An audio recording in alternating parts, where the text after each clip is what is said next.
नमस्कार, मैं हूं माधुरी। आप देख रहे हैं वागड़ वार्ता 91। वागड़ वार्ता 91 में आपका स्वागत है। प्रदेश और संभाग की ताजा तरीन खबरों से अपडेट रहने के लिए आज ही हमारे चैनल को सब्सक्राइब कर ले और बेल आइकन को जरूर दबाएं। चलिए खबरों का सिलसिला शुरू करने से पहले नजर डाल लेते हैं अब तक की टॉप हेडलाइंस पर। डूंगरपुर में पंचायत समिति सदस्य का हुआ निधन। सड़क हादसे के बाद 6 महीने से था कोमा में। स्वच्छता व्यवस्था पर कलेक्टर हुए सख्त, अधिकारियों को दिए कड़े निर्देश। तेज रफ्तार कार ने ऑटो को लिया चपेट में। हादसे में एक ही परिवार के 4 सदस्य हुए घायल। डूंगरपुर में सड़क हादसे में घायल एक पंचायत समिति सदस्य का निधन हो गया। बताया जा रहा है कि हादसे के बाद वह पिछले करीब 6 महीने से कोमा में था और उनका इलाज चल रहा था। शुक्रवार तड़के इलाज के दौरान उन्होंने दम तोड़ दिया। पुलिस ने पोस्टमार्टम के बाद शव परिजनों को सौंप दिया है और पूरे मामले की जांच शुरू कर दी है। डूंगरपुर जिले के सदर थाना क्षेत्र के देवल गांव में हुए सड़क हादसे में घायल पंचायत समिति सदस्य कांतिलाल परमार का आखिरकार इलाज के दौरान निधन हो गया। बताया जा रहा है कि वह पिछले करीब 6 महीने से कोमा में थे और गुजरात में उनका इलाज चल रहा था। सदर थाने के हेड कांस्टेबल कन्हैयालाल के अनुसार भाटड़ा निवासी रमेश चंद्र परमार ने इस संबंध में रिपोर्ट दर्ज कराई। रिपोर्ट में बताया गया कि उनके बड़े भाई कांतिलाल परमार दोबड़ा पंचायत समिति के सदस्य थे। घटना 10 अगस्त 2025 की है, जब कांतिलाल परमार अपने जीजा कैलाश चंद्र के साथ पाल देवल गांव में मेहमान गए हुए थे। वहां से लौटते समय देवल गांव के पास उनकी बाइक अचानक बेकाबू होकर फिसल गई। हादसा इतना गंभीर था कि कांतिलाल के सिर और हाथ पैरों में गहरी चोटें आई और वह मौके के बाद से ही कोमा में चले गए थे। हादसे के बाद परिजनों ने उन्हें बेहतर इलाज के लिए गुजरात के अस्पताल में भर्ती कराया, जहां लंबे समय से उनका उपचार चल रहा था। हालांकि तमाम प्रयासों के बावजूद शुक्रवार तड़के इलाज के दौरान उन्होंने दम तोड़ दिया। निधन के बाद परिजन शव को डूंगरपुर जिला अस्पताल लेकर पहुंचे, जहां पुलिस ने शव को मोर्चरी में रखवाया। पोस्टमार्टम की प्रक्रिया पूरी करने के बाद शव परिजनों को सौंप दिया गया। फिलहाल पुलिस ने मामला दर्ज कर आगे की जांच शुरू कर दी है। बांसवाड़ा में शहर की स्वच्छता की व्यवस्था को लेकर प्रशासन ने सख्त रुख अपनाया है। जिला कलेक्टर डॉक्टर इंद्रजीत सिंह और स्वच्छता ब्रांड एम्बेसडर के गुप्ता ने बैठक लेकर अधिकारियों और कर्मचारियों को जरूरी निर्देश दिए। बैठक में शहर को स्वच्छ और सुंदर बनाने को लेकर चर्चा हुई। कलेक्टर ने साफ कहा कि स्वच्छता के काम में किसी भी प्रकार की लापरवाही बर्दाश्त नहीं की जाएगी और सभी कर्मचारी अपनी जिम्मेदारी को कर्तव्य समझकर निभाएंगे। बांसवाड़ा शहर की स्वच्छता व्यवस्था को और बेहतर बनाने के लिए जिला प्रशासन ने सख्त रुख अपनाते हुए नगर परिषद कार्यालय में एक महत्वपूर्ण बैठक आयोजित की। इस बैठक की अध्यक्षता जिला कलेक्टर डॉक्टर इंद्रजीत सिंह ने की, जिसमें स्वच्छता ब्रांड एम्बेसडर के गुप्ता सहित नगर परिषद के अधिकारी और कर्मचारी मौजूद रहे। बैठक के दौरान शहर की सफाई व्यवस्था, कचरा प्रबंधन और स्वच्छता अभियान को प्रभावी बनाने के लिए विभिन्न पहलुओं पर विस्तार से चर्चा की गई। जिला कलेक्टर डॉक्टर इंद्रजीत सिंह ने अधिकारियों और कर्मचारियों को स्पष्ट निर्देश देते हुए कहा कि स्वच्छता से जुड़े कार्यों को पूरी जिम्मेदारी और गंभीरता के साथ किया जाए।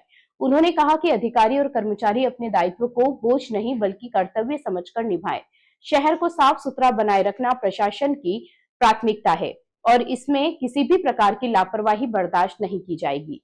बैठक में स्वच्छता ब्रांड एम्बेसडर के गुप्ता ने भी शहर की सफाई व्यवस्था को लेकर अपने विचार रखे। उन्होंने कहा कि यदि वे पूरे राजस्थान में स्वच्छता को लेकर सकारात्मक बदलाव ला सकते हैं तो बांसवाड़ा शहर को स्वच्छ और सुंदर बनाना उनके लिए कोई बड़ी चुनौती नहीं है। उन्होंने सभी अधिकारियों और कर्मचारियों से मिलकर काम करने की अपील की ताकि शहर की स्वच्छता व्यवस्था को एक नई पहचान मिल सके।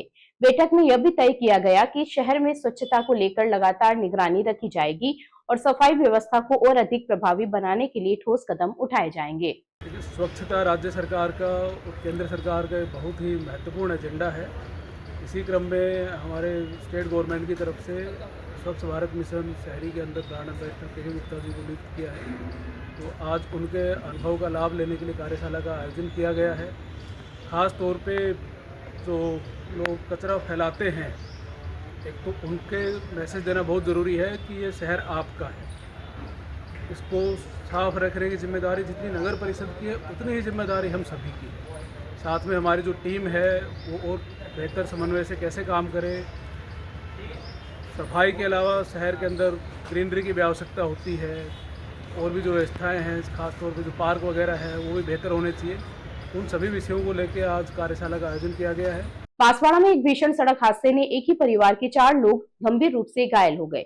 बताया जा रहा है कि ऑटो और 4 व्हीलर के बीच जोरदार टक्कर के बाद मौके पर अफरा तफरी मच गई। हादसे के बाद आसपास मौजूद लोगों ने घायलों को तुरंत अस्पताल पहुंचाया। सूचना मिलने पर पुलिस भी मौके पर पहुंची और मामले की जांच शुरू कर दी है। फिलहाल घायलों का अस्पताल में इलाज जारी है। बांसवाड़ा जिले के गढ़ी थाना क्षेत्र में उस वक्त अफरा तफरी मच गई जब बोरी के पास भंडारिया के निकट एक ऑटो और 4 व्हीलर के बीच भीषण टक्कर हो गई। हादसा इतना जोरदार था कि ऑटो में सवार एक ही परिवार के 4 लोग गंभीर रूप से घायल हो गए। जानकारी के अनुसार बोरी निवासी हरीश अपनी पत्नी सुनीता, बेटी नेहा और बेटे हार्दिक के साथ ऑटो में सवार होकर घर लौट रहे थे। इसी दौरान सामने से आ रही तेज रफ्तार 4 व्हीलर ने ऑटो को टक्कर मार दी। टक्कर इतनी जबरदस्त थी कि ऑटो बुरी तरह क्षतिग्रस्त हो गया और उसमें सवार सभी लोग घायल हो गए। हादसे के बाद मौके पर आसपास के लोगों की भीड़ जमा हो गई। स्थानीय लोगों ने तुरंत घायलों को ऑटो से बाहर निकाला और बिना समय गंवाए उन्हें अस्पताल पहुंचाया, जिससे उनकी जान बचाई जा सकी। घटना की सूचना मिलते ही गढ़ी थाना पुलिस भी मौके पर पहुंची और घटना स्थल का जायजा लिया। पुलिस ने दोनों वाहनों को सड़क से हटवाकर यातायात को सुचारू करवाया और मामले की जांच शुरू कर दी है। फिलहाल सभी घायलों का अस्पताल में उपचार जारी है। पुलिस का कहना है कि हादसे के कारणों की जांच की जा रही है और आवश्यक कार्रवाई की जाएगी। बांसवाड़ा में दोस्ती के रिश्ते को शर्मसार करने वाला मामला सामने आया है। यहाँ एक युवक को उसके ही दोस्त ने फोन कर मिलने के बहाने बुलाया और फिर उस पर हमला कर दिया। हमले में युवक का हाथ बुरी तरह जख्मी हो गया और उसे गंभीर हालात में अस्पताल में भर्ती करना पड़ा। डॉक्टरों को घायल के हाथ में 11 टाके लगाने पड़े। फिलहाल युवक का उपचार जारी है। इसी घटना को लेकर परिजनों ने गंभीर आरोप भी लगाए हैं। बांसवाड़ा शहर के राजतालाब थाना क्षेत्र के काली कल्याण धाम इलाके में 2 दोस्तों के बीच हुआ विवाद अचानक खूनी हमले में बदल गया। जानकारी के अनुसार खांदू कॉलोनी निवासी 22 वर्षीय हिमांशु चौधरी गुरुवार शाम अपने एक दोस्त से मिलने काली कल्याण धाम क्षेत्र पहुंचा था। बताया जा रहा है कि आरोपी दोस्त ने ही हिमांशु को फोन कर मिलने के लिए बुलाया था। दोनों के बीच किसी बात को लेकर बातचीत शुरू हुई, लेकिन देखते ही देखते ये बातचीत बहस में बदल गई। विवाद इतना बढ़ गया कि आरोपी दोस्त ने अपना आपा खो दिया और अपने पास रखे धारदार हथियार से हिमांशु पर हमला कर दिया। हमले के दौरान हिमांशु ने खुद को बचाने की कोशिश की, जिससे उसके हाथ जख्मी हो गया और वह लहूलुहान हो गया। घटना के बाद आसपास मौजूद लोगों और परिजनों की मदद से उसे तुरंत बांसवाड़ा के महात्मा गांधी अस्पताल ले जाया गया। अस्पताल में डॉक्टरों ने घायल युवक का उपचार किया। घाव ज्यादा गहरा होने के कारण डॉक्टरों को उसके हाथ में 11 टाके लगाने पड़े। फिलहाल घायल की हालत स्थिर बताई जा रही है और उसका उपचार जारी है। परिजनों का आरोप है कि आरोपी ने पहले से ही साजिश रचकर हिमांशु को फोन कर बुलाया था और अपने साथ हथियार भी लेकर आया था। हालांकि अभी तक इस मामले में पुलिस थाने में रिपोर्ट दर्ज नहीं करवाई गई है, जिसके कारण विवाद की असली वजह फिलहाल सामने नहीं आ सकी है। चलते चलते फिर नजर डालते हैं आज की टॉप हेडलाइंस पर। डूंगरपुर में पंचायत समिति सदस्य का हुआ निधन। सड़क हादसे के बाद 6 महीने से था कोमा में। स्वच्छता व्यवस्था पर कलेक्टर हुए सख्त, अधिकारियों को दिए कड़े निर्देश। तेज रफ्तार कार ने ऑटो को लिया चपेट में। हादसे में एक ही परिवार के 4 सदस्य हुए घायल। अपने स्मार्टफोन पर प्रदेश भर की खबरों से अपडेट रहने के लिए आज ही हमारे चैनल को सब्सक्राइब कर ले और बेल आइकन को जरूर दबाएं। फिलहाल इस बुलेटिन में इतना ही। अब दीजिए इजाजत माधुरी को। आप बने रहिए वागड़ वार्ता 91 के साथ। नमस्कार।